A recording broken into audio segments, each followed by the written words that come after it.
சந்தோஷம். மிகப்பெரிய தொழிலதிபர்கள் 2 பேர்.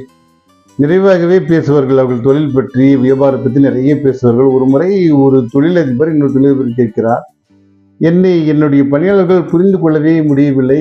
நானும் அவர்கள் புரிந்து கொள்ள முடியவில்லை. நான் நினைப்பதை அவர்களால் செய்ய முடியவில்லை. அதுதான் வருத்தமாக இருக்கிறது என்று சொன்னார். பல நேரங்கள் நான் முயற்சித்தும் அது நடக்கவில்லை என்றவுடன் இன்னொரு தொழிலதிபர் அவர் அழைத்து ஒரு சிற்ப கூடத்துக்கு அழைத்து சென்றார். அங்கே கொஞ்ச நேரம், 1 மணி நேரம் அந்த சிற்பி ஒரு கல்லில் சிலை வடித்துக் கொண்டிருந்தார். பார்த்த பிறகு வெளியில் வருகின்றார். ஒரு கல் ஜடப்பொருள். அவர் மனதில் என்ன கற்பனை இருக்கிறதோ அதை கல்லில் வடித்து சிறப்பாக அந்த சிலையை வடிக்கும்போது நாம் ஏன் அடுத்த மனிதர்களை புரிந்து கொள்ள முடியாது? நம்ம புரிதல் தான் தவறு இருக்கின்றது. நம்ம என்ன நினைக்கிறோமோ அது போல் அந்த மனிதர்களை நம் பாவித்தால் நிச்சயமாக அவர்கள் நம்மை புரிந்து கொள்ளக்கூடிய ஆற்றல் உண்டு. அந்த சிற்பி ஒரு கற்பனையில் அந்த ஒரு கல்லில் சிலை வடிப்பது, ஜடப்பொருளை அவர் எப்படி உருவாக்குவது என்பது கற்பனையில் தெளித்த ஒரு விஷயம். அதை தாண்டி அவர் சிறப்பாக அந்த சிலையை வடித்து விட்டார்.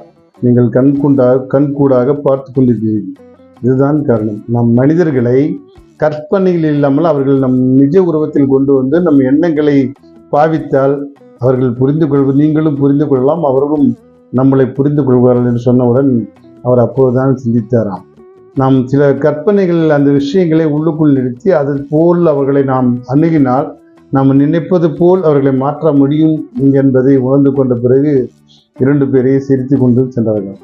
சில நேரங்களில் நம் கற்பனையில் அவர்களோடு ஒப்பிடாமல் அவர்கள் நம்மோடு இயங்கக்கூடிய ஒரு கருத்துக்களை அவர்களோடு இயன்று அதை சரி செய்துவிட்டால் நாம் நினைப்பது போல் அவர்கள் மாற்ற முடியும், அவர்களும் நம்மளை புரிந்து கொள்வார்கள் என்று சொன்னாராம்.